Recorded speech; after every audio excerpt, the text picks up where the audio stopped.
Hello बच्चों, स्वागत है आपका हमारे यूट्यूब चैनल ARV क्लासेस में। तो मैं हूं राजकुमार और आज आपके लिए लेकर आया हूं साइंस के बायोलॉजी पोर्शन के most important top 20 MCQ question. आप इसे कर लीजिए, 20 में से 20 आएंगे। चलो देखते हैं इसी के साथ अगला पहला क्वेश्चन। मनुष्य के मुख में लार ग्रंथियों की संख्या होती है, कितनी होती है? 3 जोड़ी। कितनी? मनुष्य की लार ग्रंथियों की संख्या 3 जोड़ी होती है। अगला क्वेश्चन है, क्रमि रूप परिशेष का भाग है। जो क्रमि रूप परिशेष का भाग है वह कहाँ होता है? शुद्रांत का, बृहदांत का और सीकम का या कोलन का? तो कहाँ होता है? सीकम का। अगला क्वेश्चन है, हीमोग्लोबिन महत्वपूर्ण भूमिका निभाता है। जो हीमोग्लोबिन होता है वह महत्वपूर्ण भूमिका निभाता है उत्सर्जन में, श्वसन में, पाचन में या वृद्धि में? तो कहाँ? श्वसन में। अगला क्वेश्चन है, पादप में जाइलम का कार्य है। जो पादप है उसमें जाइलम का कार्य क्या है? जल का वहन, भोजन का वहन या ऑक्सीजन का वहन या अमीनो अम्ल का वहन? तो कहाँ होता है? जल का वहन। अगला क्वेश्चन है, स्वपोषी पोषण के लिए आवश्यक है। जो स्वपोषी पोषण है उसके लिए आवश्यक है कार्बन डाइऑक्साइड, जल, क्लोरोफिल, सूर्य का प्रकाश या ये सभी? तो क्या है? ये सभी। अगला क्वेश्चन है, सामान्य मनुष्य के मस्तिष्क का भार होता है 1000 से कितना? 1100 ग्राम, 1300 से 1400 ग्राम या 900 से 1000 ग्राम या 1600 से 1800 ग्राम? तो कितना होता है? 1300 से 1400 ग्राम।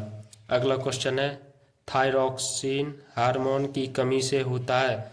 जो थायरॉक्सिन होता है हार्मोन, उसकी कमी से कौन सा रोग होता है? घेंघा रोग, रतौंधी या स्कर्वी या बेरी? तो कौन सा रोग होता है? घेंघा रोग। थायरॉक्सिन कमी घेंघा रोग होता है जो गले में सूजन आ जाती है। कैसा? गले में सूजन आ जाती है, उसी को कहते हैं घेंघा। इसी के साथ अगला क्वेश्चन देखते हैं, निषेचन द्विनिषेचन पाया जाता है। जो द्विनिषेचन होता है वो पाया जाता है सभी जीवों में, या आवृत बीजी पादप का या अनावृत बीजी पादप का या सभी पादपों का? तो क्या बात? आवृत बीजी पादप का पाया जाता है। पुष्प में कितने भाग होते हैं? पुष्प होता है उसमें कितने भाग होते हैं? 3, 4, 5 या 6? तो कितने होते हैं पुष्प में भाग? पुष्प में कितने भाग होते हैं? पुष्प के 4 भाग होते हैं। अगला क्वेश्चन है, द्विखंडन विधि द्वारा अलैंगिक जनन होता है। जो द्विखंडन विधि होती है उसके द्वारा अलैंगिक जनन होता है किसमें? अमीबा में, प्लाज्मोडियम में या बायोफिलम जिसे बोलते हैं अजूबा में या आलू में? तो क्या होता है? अमीबा में होता है। द्विखंडन विधि कहाँ? द्विखंडन विधि अलैंगिक जनन कहाँ होता है? अमीबा में। इस अगला क्वेश्चन है, मादा जनन तंत्र के किस भाग में लूप स्थापित किया जाता है? जो मादा जनन तंत्र होता है उसे किस भाग में लूप स्थापित किया जाता है? अंडाशय में, अंडवाहिनी में या गर्भाशय में या योनि में? तो कहाँ होता है? गर्भाशय में। कहाँ? गर्भाशय में। अगला क्वेश्चन है, पुष्प का जनन अंग होता है। जो पुष्प होता है उसका जनन अंग होता है कहाँ? बाह्य दलपुंज जिसे बोलते हैं कैलिक्स, या दलपुंज जिसे बोलते हैं कोरोला, या जायांग या तना? तो कहाँ होता है? जायांग में। अगला क्वेश्चन है, जठर ग्रंथियों उपस्थित होती है। जठर ग्रंथियाँ होती हैं वो उपस्थित कहाँ होती है? छोटी आंत में, आमाशय में या अग्नाशय में या बड़ी आंत में? तो कहाँ होती हैं जठर ग्रंथि उपस्थित? आमाशय में। कहाँ? आमाशय में। अगला क्वेश्चन है, स्वस्थ मनुष्य में सामान्य रक्तदाब जिसे बोलते हैं BP होता है। जो स्वस्थ मनुष्य होता है उसका BP कितना होता है? 140/90 या 140/100 या 120/80 या 150 से 85? तो कितना होता है? 120 और 80 के बीच में होना चाहिए स्वस्थ मनुष्य का रक्तदाब जिसे बोलते हैं क्या? BP। इसी के साथ अगला क्वेश्चन देखते हैं, जल में घुलनशील होता है। जो जल होता है उसमें कौन सी विटामिन घुलनशील होती है? Vitamin A, vitamin D, vitamin K या विटामिन C? तो क्या होती है? Vitamin K। विटामिन के जल में घुलनशील विटामिन होती है। रक्तदाब यानी BP पाया जाता है। जो रक्तदाब होता है वह कहाँ पाया जाता है? BP मापा जाता है। रक्तदाब यानी BP मापा जाता है। कौन से यंत्र से मापा जाता है?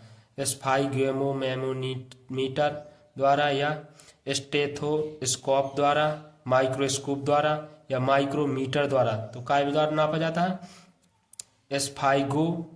स्फाइग्मोमैनोमीटर द्वारा नापा जाता है।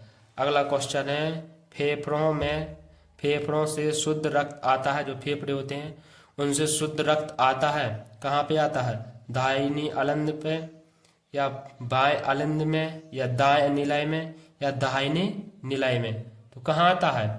बाएं अलिंद में जो शुद्ध रक्त होता है फेफड़ों के द्वारा बाएं अलिंद में आता है। अगला क्वेश्चन है, पुरुष में लिंग गुणसूत्र होता है। जो पुरुष होते हैं पुरुष में लिंग गुणसूत्र कौन सा होता है? XY या XX या Y या X। तो पुरुषों में क्या होता है? पुरुषों में होता है XY और महिलाओं में होता है कितना? XX। अगला क्वेश्चन देखते हैं इसी के साथ, मानव में लिंग गुणसूत्रों की संख्या होती है। जो मानव होते हैं उनमें लिंग गुणसूत्र की संख्या कितनी होती है?